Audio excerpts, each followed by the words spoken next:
तुमे मंगलमय कृपा बिनु मुक्ति नाही।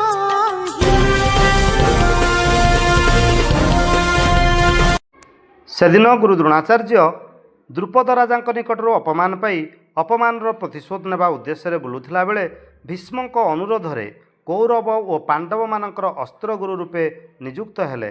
शिक्षादान पूर्वर गुरु द्रोण शिष्य मानक एकांतर निजर अभिप्राय व्यक्त कले।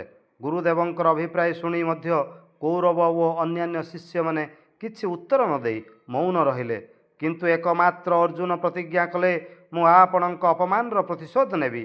शिष्यर प्रतिज्ञा शुणी गुरु अतिशय आनंदरे अश्रुजल विसर्जन पूर्वक शिष्य को आलिंगन कले और अर्जुन प्रति तांकर अतिशय स्नेहपरायण होई दिव्य अस्त्र मानकर प्रयोग कौशल शिक्षा देले।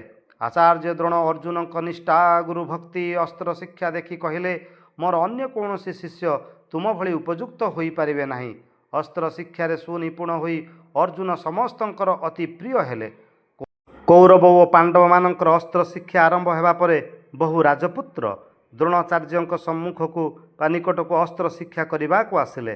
निषाद राज्यर हिरण्यधनु पुत्र एकलव्य मध्य अस्त्र शिक्षा करने मानसरे गुरु द्रोणाचार्य सम्मुखें उपनीत होई आचार्य गुरुपदरे वरण कले। द्रोणाचार्य तांको प्रथमे शिष्य बोली अंगीकार कले, किंतु परे एकलव्य ठारू तांकर पितृ परिचय अवगत होई राजपुत्र व्यतीत अन्य काहारी को से शिष्य भाव में ग्रहण करी शिक्षा दे पारिब नाही बोली कहि लेउटाई देले। निषादर पुत्र एकलव्य एथिरे विचलित न होई गुरुदेवंक ठारे पूर्व परि श्रद्धा भक्ति रखी गृह को फेरीगले। गृह समीपरे गभीर अरण्य मध्यरे गोटे वेदिका निर्माण कले। आउ से वेदिका उपरे गुरुंकर मृण्मय मूर्ति स्थापन पूर्वक एवं यथाविधि पूजार्चना पूर्वक अस्त्र कौशल शिक्षा करने को लगिले।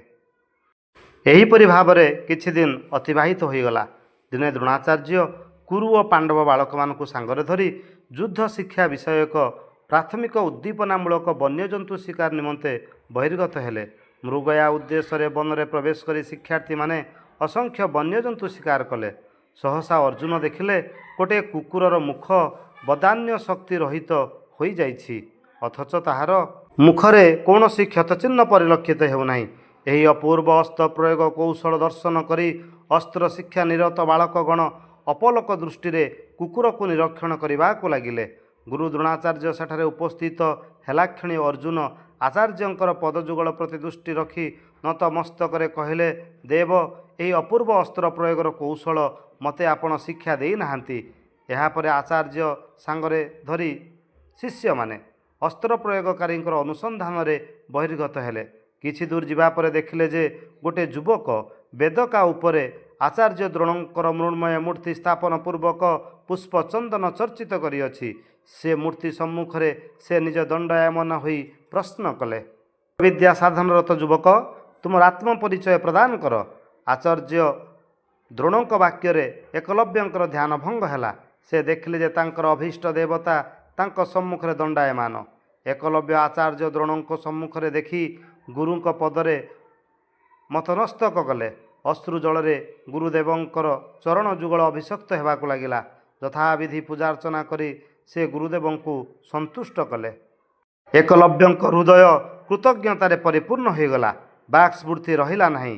किछि क्षण पर हृदय आवेग संवरण करी धीर विनम्र पुलकरे वचनरे आत्म परिचय पाई निषादर पुत्र बोली मते अस्त्र शिक्षा देवाकु प्रत्याह्वान कले। मु आपणकर सही परित्यक्त संतान एकलव्य आपणकर विग्रह स्थापन पूर्वक आपणक सम्मुखरू अस्त्र विद्या शिक्षा करुअछि एवं आपणक कृपारु कृतकार्य पथरे अग्रसर होइअछि। द्रोणाचार्य प्रश्न कले, एई कुकुर मुखरे जो बाण चतुष्ट विद्ध होइछि अथच ताहार मुहरे कौनसी अक्षत रही तार मुह, से बाण कण तुमे विद्ध करिच? एकलव्य लज्जा विनम्र बदनरे गुरुदेवंक पदधारण पूर्वक कहले, प्रभो छलना करंतु नाही। आपण निजे मते यही अस्त्र कौशल शिक्षा प्रदान करिसंती। द्रोणाचार्य एकलव्यंकु स्नेह करुणापूर्ण नयन निरीक्षण करी बाष्प गदगद कंठरे कहले, वत्स धन्य तुमर गुरुनिष्ठा, धन्य तुमर साधना। से यह कही एकलव्यंकु कोଳରେ धरी मुख चुंबन करने को लगिले।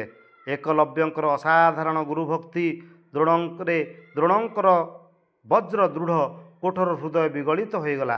ତାଙ୍କର ପଦ ମର୍ଯ୍ୟାଦା ଜାତିଜ୍ଞାନ ତିରୋହିତ ହୋଇଗଲା। ଦ୍ରୋଣାଚାର୍ଯ୍ୟ ଆତ୍ମସମ୍ବରଣ ପୂର୍ବକ ଏକଲବ୍ୟ ମସ୍ତକରେ ହାତ ବୁଲେଇ କହିଲେ, ବତ୍ସ, ତୁମେ ତୁମର ପ୍ରଗାଢ଼ ଗୁରୁଭକ୍ତି ପ୍ରଭାବରେ ମୋର ଅଜ୍ଞାତ ସାରରେ ମୋର ପରିଜ୍ଞାତ ସମସ୍ତ ଅସ୍ତ୍ର ପ୍ରୟୋଗ କୌଶଳ ଅଧିଗତ ହୋଇଅଛ। ବର୍ତ୍ତମାନ ମୋତେ ଗୁରୁ ଦକ୍ଷିଣା ପ୍ରଦାନ କର। ଏକଲବ୍ୟ ଉତ୍ତର କଲେ, ଆପଣ ମୋ ଭାଗ୍ୟ ବଳରୁ ଏଠାରେ ଉପସ୍ଥିତ ହୋଇଛନ୍ତି। ମୋର ବୋଲି ଯାହା କିଛି ଅଛି, ମୋର ଏଇ ଦେହ ମନ ପ୍ରାଣ, ଏଇ ସବୁଥିରେ ଆପଣଙ୍କର ହିଁ ଏକମାତ୍ର ଅଧିକାର। ଆପଣ ଯାହା ଚାହିଁବେ ମୁଁ ତାହା ଦେବାକୁ ପ୍ରସ୍ତୁତ ଅଛି। ଦ୍ରୋଣାଚାର୍ଯ୍ୟ ଗୁରୁ ଦକ୍ଷିଣା ସ୍ୱରୂପ ଏକଲବ୍ୟଙ୍କୁ ତାଙ୍କର ହସ୍ତର ବୃଦ୍ଧା ଆଙ୍ଗୁଳି କର୍ତ୍ତନ କରି ପ୍ରଦାନ କରିବାକୁ ଇଚ୍ଛା କଲେ। ଗୁରୁଗତ ପ୍ରାଣ ଶିଷ୍ୟ ଏକଲବ୍ୟ ତତ୍କ୍ଷଣାତ୍ ହୃଷ୍ଟ ଚିତ୍ତରେ ଅଙ୍ଗୁଷ୍ଠି କର୍ତ୍ତନ କରି ଗୁରୁ ଦକ୍ଷିଣା ପ୍ରଦାନ କରିଥିଲେ। ଗୁରୁ ବ୍ରହ୍ମା, ଗୁରୁ ବିଷ୍ଣୁ, ଗୁରୁଦେବ ମହେଶ୍ୱର, ଗୁରୁ ସାକ୍ଷାତ୍ ପରମ ବ୍ରହ୍ମ, ତସ୍ମୈ ଶ୍ରୀ ଗୁରବେ ନମଃ। गुरु तुमे मंगलमय कृपा बिनु